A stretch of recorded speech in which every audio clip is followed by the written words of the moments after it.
사랑과 은혜가 충만하신 하나님 아버지, 오늘도 새롭게 살아보라고 귀한 날 주셔서 감사합니다. 예배 가운데 하나님의 임재를 경험하게 하시고 말씀과 기도로 나아갈 때에 주님을 더욱 가까이에서 만나는 은혜를 경험케 하여 주시옵소서. 거룩하신 예수님의 이름으로 기도드립니다. 아멘. 하나님 말씀 잠언 25장 15절에서 28절 말씀입니다. 잠언 25장 15절에서 28절 말씀,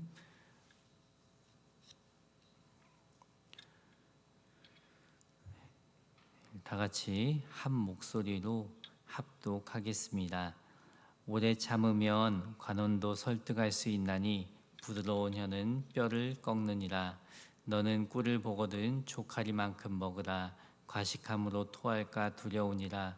너는 이웃집에 자주 다니지 말라. 그가 너를 싫어하며 미워할까 두려우니라. 자기의 이웃을 쳐서 거짓 증거하는 사람은 방망이요 칼이요 뾰족한 화살이니라. 환난 날에 진실하지 못한 자를 의뢰하는 것은 부러진 이와 위골된 발 같으니라. 마음이 상한 자에게 노래하는 것은 추운 날에 옷을 벗음 같고 소다 위에 식초를 부음 같으니라. 내 원수가 배고파하거든 음식을 먹이고 목말라 하거든 물을 마시게 하라. 그리하는 것은 핀 숯을 그의 머리에 놓는 것과 일반이요 여호와께서 내게 갚아 주시리라. 부풍이 비를 일으킴같이 참소하는 혀는 사람의 얼굴에 분을 일으키느니라. 다툰 여인과 함께 큰 집에 사는 것보다 움막에서 혼자 사는 것이 나으니라. 먼 땅에서 오는 좋은 기별은 목마른 사람에게 냉수와 같으니라. 의인이 악인 앞에 굴복하는 것은 우물이 흐려짐과 샘이 더러워짐과 같으니라. 꿀을 많이 먹는 것이 좋지 못하고 자기 영예를 구하는 것이 헛되니라. 자기 마음을 제어하지 아니한 자는 성읍이 무너지고 성벽이 없는 것과 같으니라. 아멘.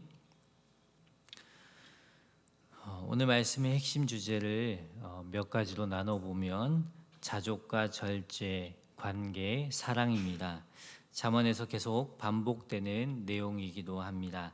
하나님의 백성으로서 어떻게 살아야 하는지 실천적인 삶의 지혜들을 다루고 있습니다.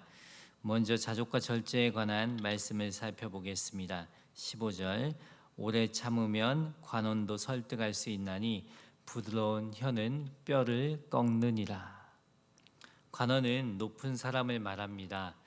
아마도 여기서 말하는 관원은 고집이 센 사람일 수도 있고 권력으로 부당한 요구를 하는 사람일 수도 있습니다. 이런 사람을 만나면 아무리 위에 있는 사람일지라도 감정 절제하기가 힘듭니다. 그냥 마지못해 따르는 것이죠. 그럴지라도 오래 참으면 높은 사람을 설득할 수 있다고 합니다. 고린도전서 13장을 사랑장이라고 하는데, 사랑에 대해 말할 때 제일 처음 등장하는 것이 오래 참음입니다. 사랑은 언제나 오래 참고, 자신의 마음에 들지 않는 높은 사람일지라도 감정을 절제하고 사랑으로 대하면 설득할 수 있다는 거죠.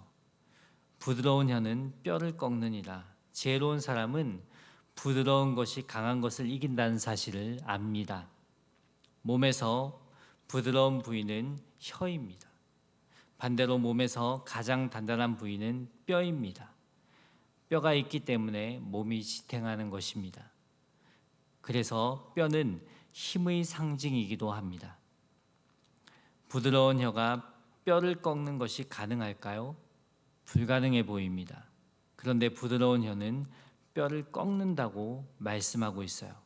즉, 부당한 요구를 하는 높은 사람일지라도 시간이 걸리더라도 오래 참고 부드럽게 말하면 설득할 수 있다는 것입니다.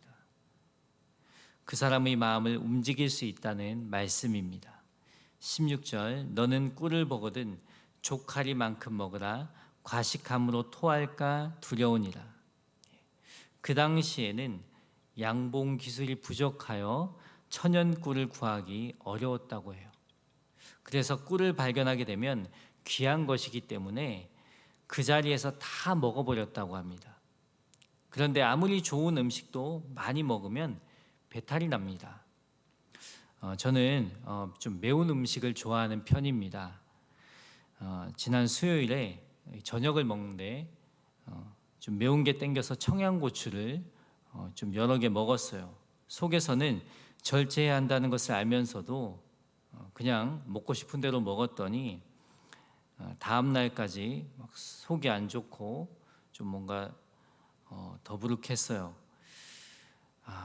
그 속이 안 좋고 막 불편할 때 그런 생각을 했습니다. 좀 절제를 할 걸, 적당히 먹을 걸 하고 좀 후회했습니다. 적당히 먹으면 어떤 음식이든 건강에 도움이 됩니다. 하지만 많이 먹으면 오히려 건강을 해칠 수도 있습니다. 이렇게 음식 절제를 잘하는 것도 지혜입니다. 17절 말씀은 이어서 나온 17절 말씀은 이웃과의 관계에 있어서도 절제가 필요하다는 교훈을 주고 있습니다. 17절 너는 이웃 집에 자주 다니지 말라 그가 너를 싫어하면 미워할까 두려우니라. 아무리 친한 이웃이라 할지라도 자주 그 집에 다니면 싫어한다는 것입니다. 각자의 사생활이 있는데 사생활에 방해가 될 정도로 자주 방문하면 뜻하지 않게 누를 끼치고 불편하게 만들 수 있습니다. 그래서 일정한 간격을 유지하는 것이 서로를 더 귀중한 존재로 느끼게 하고 관계를 오래 유지하는 비결이 될 수 있습니다. 27절과 28절은 자기 욕심을 절제해야 함을 말씀하고 있습니다. 꿀을 많이 먹는 것이 좋지 못하고 자기 영예를 구하는 것이 헛되니라. 자기 마음을 제어하지 아니하는 자는 성읍이 무너지고 성벽이 없는 것과 같으니라. 오늘 말씀 처음 부분에도 꿀이 나왔는데 마지막 부분에도 꿀이 나옵니다. 여기서의 꿀은 영예하고 연결이 됩니다. 영예는 자기 영광입니다. 자기 영광을 구하는 것은 헛되다고 합니다. 그래서 자기 마음을 제어하는 것이 필요합니다. 자기 마음에서 나오는 끌어오는 욕망과 정욕을 제어해야 합니다. 우리 안에 있는 작은 욕심이라도 방치해두면 성읍이 무너지고 성벽이 없는 것과 같다고 합니다. 적의 공격에 대항할 수 없게 된다는 것입니다. 야고보서 1장 15절에 욕심이 잉태한 즉 죄를 낳고 죄가 장성한 즉 사망을 낳는다고 했어요. 신앙생활에 있어서 욕심에 끌려 살게 되면 예수님과 상관없는 삶을 살게 됩니다. 생명의 길이 아니라 사망의 길로 가게 됩니다. 욕심 때문에 절제하지 못하면 욕심이 우리의 마음과 눈을 가립니다. 사망의 길인지 모르고 그 길을 갑니다. 그래서 날마다 내 마음에 있는 욕심과 정욕을 십자가에 못 박고 예수님을 바라보며 살아야 합니다. 그리고 성령님의 도움을 구해야 합니다. 성령의 열매 가운데 하나가 절제예요. 우리 삶 가운데 절제의 열매를 맺기 위해 우리가 날마다 주님을 바라보고 성령의 도움을 구해야 할 줄 믿습니다. 그 다음은 이웃관계에 대한 말씀입니다. 18절에 자기 이웃을 쳐서 거짓 증거하는 사람은 방망이요 칼이요 뾰족한 화살이니라. 여기서 방망이, 칼, 뾰족한 화살은 무기입니다.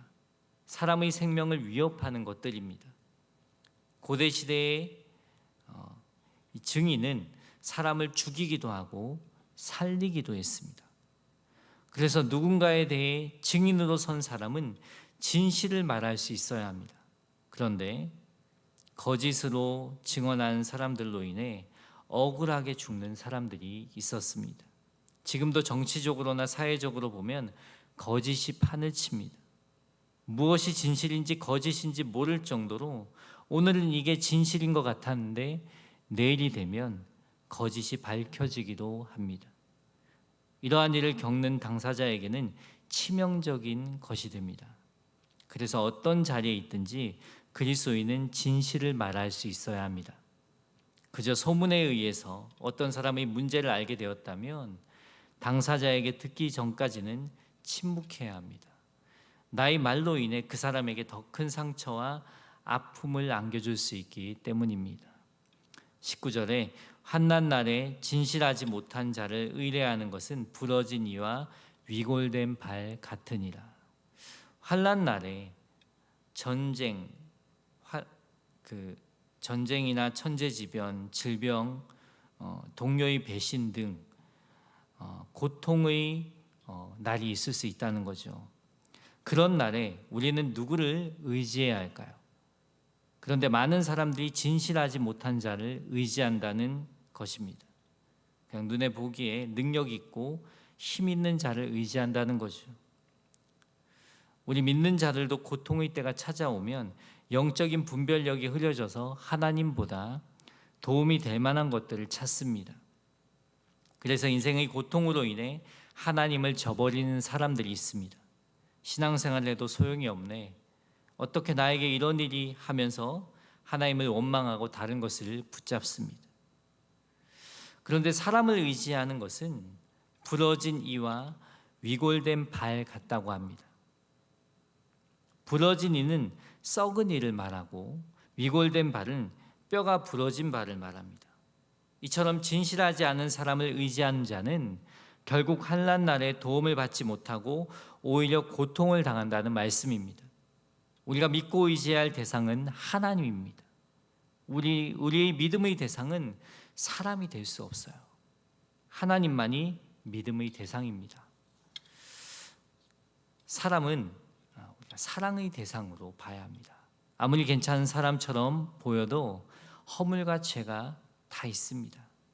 그런 사람을 믿게 되면 믿는 만큼 실망감도 크겠죠.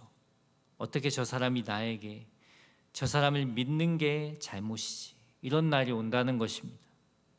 그래서 어떤 사람이 나에게 실망감을 주었다는 것은 내가 그 사람을 사랑의 대상으로 본 것이 아니라 믿음의 대상으로 봤다는 증거입니다. 저 사람도 저럴 수 있구나. 죄는 미워하되 그 사람에 대해서는 긍휼의 마음으로 바라보고 기도하는 것이 지혜입니다. 20절에 마음이 상한 자에게 노래하는 것은 추운 날에 옷을 벗음 같고 소다 위에 식초를 부음 같으니라. 부적절하고 방정맞은 행동은 인간 관계를 깨뜨리는 원인이 됩니다. 마음이 상한 사람 앞에서 노래한다는 것은 그를 더욱 괴롭게 하는 어리석은 행동입니다. 추운 날에 옷을 벗음 같고 소다 위에 식초를 부음 같다고 합니다. 추운 날에 겉옷을 빼앗는 것은 잔인한 일입니다.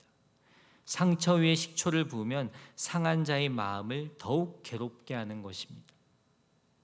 이처럼 고통 중에 있는 자를 더욱 괴롭게 하는 자는 타인의 아픔에 동참할 만한 지각이나 감정이 없습니다. 마음을 같이하여 위로하고 아픔을 함께 나누는 것은 사람 사이에 마땅히 이루어져야 하는 일입니다. 이것이 이루어지지 않는다면 인간관계가 유지될 수 없습니다. 그럼에도 불구하고 남의 어려움 앞에서 자신은 일이 잘 풀린다고 말하는 자들이 있습니다. 목장 모임에서도 어떤 사람이 말하기 어려운 문제에 대해서 자신을 오픈했을 때 잘 들어주고 내 일인 것처럼 여기고 함께 아파해야 합니다. 그런데 그런 마음 없이 자신이 잘 되는 얘기만 하면 어렵게 마음을 오픈한 사람에게 더 상처가 될 수 있습니다. 그래서 아무리 하고 싶은 말이 있어도 때에 맞는 말을 해야 합니다. 긍휼의 마음을 주시는 분도 하나님입니다. 슬픔을 당한 자와 함께 슬퍼하고 아픔을 당한 자들과 함께 아파하는 긍휼의 마음을 달라고 기도하는 새벽 되길 소망합니다.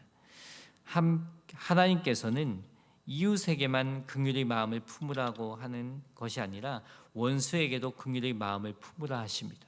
21절에 내 원수가 배고파 하거든 음식을 먹이고 목말라 하거든 물을 마시게 하라.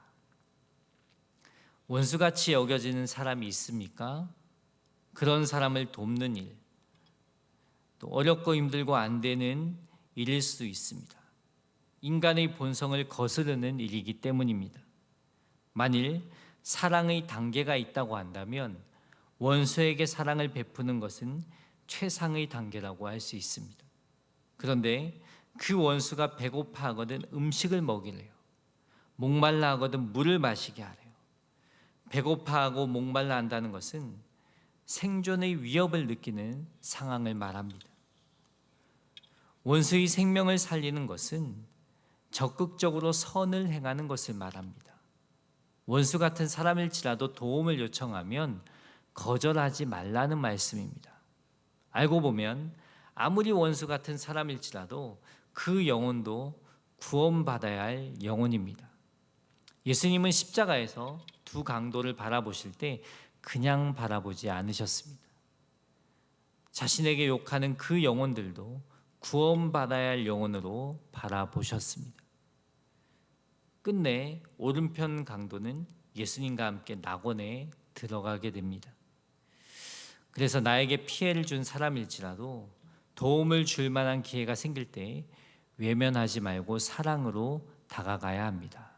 그 영혼을 구원할 수 있는 기회가 되기 때문입니다. 22절에 그리하는 것은 핀 숯을 그의 머리에 놓는 것과 일반이요 여호와께서 내게 갚아 주시리라.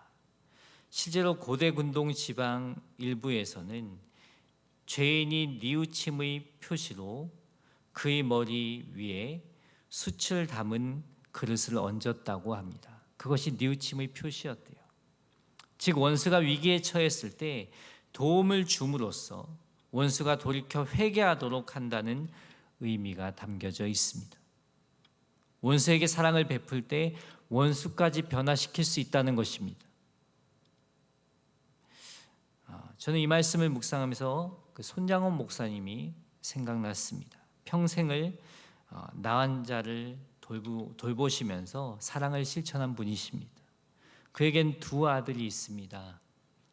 근데 여순 반란 사건 때 그 두 아들을 죽인 원수가 있습니다.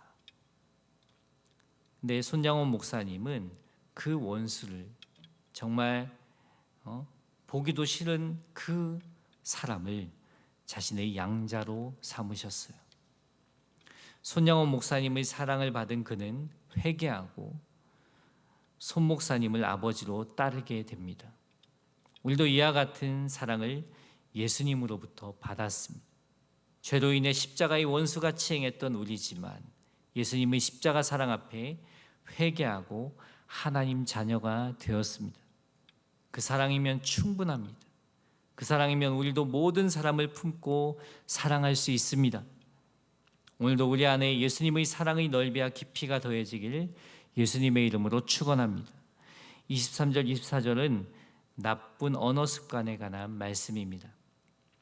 23절에 북풍이 비를 일으킴 같이 참소하는 혀는 사랑의 얼굴에 분을 일으키느니라. 팔레스타인 지역에는 북풍이 비를 일으키는 경우가 없다고 합니다. 이 말씀에서 말하는 북풍은 예고 없이 불어오는 바람, 즉 불쑥불쑥 튀어나오는 말로 인해 사람의 얼굴에 분을 일으킨다는 것입니다. 이 말씀에는 참소한다라고 했는데 이 참소한다는 것은 근거 없는 말로 남을 헐뜯는 것을 의미합니다. 요한계시록 12장 10절에 사탄을 가리켜 밤낮 참소하던 자라고 했어요. 사탄이 좋아하는 것이 험담하는 말입니다. 내가 험담을 자주 하는 사람이라면 사탄이 좋아하는 것을 하고 있는 것입니다. 참소하는 혀는 사람의 얼굴에 분을 일으킵니다. 사소한 것이라도 헐뜯는 말은 사람의 감정을 상하게 하고 분노를 일으켜 결국 인간관계를 파괴한다는 사실을 기억해야 합니다. 24절에 다투는 여인과 함께 큰 집에 사는 것보다 움막에서 혼자 사는 것이 나으니라. 다투기를 좋아하는 사람은 그 말에 가시가 있습니다. 그 말에 가시가 있다는 것은 그 사람의 마음에 가시가 있다는 것입니다. 상한 마음, 안 좋은 감정이 말로 표현되는 것입니다. 그래서 과격한 말을 하게 되고 다투는 일이 발생합니다. 그래서 우리 마음을 항상 살펴야 합니다. 내 마음에 사랑이 충만한가? 아니면 가시가 있는가? 분이 있는가? 안 좋은 감정이 있는가? 이러한 마음을 주님 앞에 고백하고 치유받아야 합니다. 우리 마음의 가시가 제거되고 주님의 사랑으로 채워지길 기도해야 합니다. 우리 마음이 주님의 사랑으로 채워질 때 우리 입술의 말들이 아름다워질 것입니다. 복음을 말하는 입술이 될 것입니다. 25절에 먼 땅에서 오는 좋은 기별은 목마른 사람에게 냉수와 같으니라. 먼 땅에서 오는 좋은 기별은 기쁜 소식, 복음을 말합니다. 복음은 목마른 사람에게 냉수와 같습니다. 목마름을 해소해 줍니다. 사마리아의 여인이 예수님을 만났을 때 영원히 목마르지 않는 복음을 선물로 받았습니다. 오늘도 우리 주변에는 목마름이 있는 영혼들이 많이 있습니다. 만족이 없는 삶을 살아가는 영혼들이 많이 있습니다. 우리는 그 영혼들에게 얼음 냉수와 같은 복음을 전해야 합니다. 영혼을 시원케 하는 복음을 전해야 합니다. 우리 삶으로 복음을 살아내며 입술로 기쁜 소식을 전하며 살아야 합니다. 오늘도 주님께 사랑받은 그리스도인으로서 복음에 합당한 자족과 절제의 삶, 사랑과 지혜가 있는 삶을 살아가는 저와 여러분 되기를 예수님의 이름으로 축복합니다. 다 같이 기도하겠습니다. 사랑의 주님, 오늘도 그리스도인으로서 어떻게 살아야 하는지 지혜의 말씀을 주시니 감사합니다. 주님께 사랑받은 하나님의 자녀로서 복음에 합당하게 살길 원합니다. 그리스도께서 우리에게 베푸신 사랑을 더 알아가길 원합니다. 오늘도 예수님이라면 어떻게 하셨을까? 늘 생각하면서 자족과 절제의 삶, 사랑과 지혜가 있는 삶을 살아갈 수 있도록 인도하여 주시옵소서.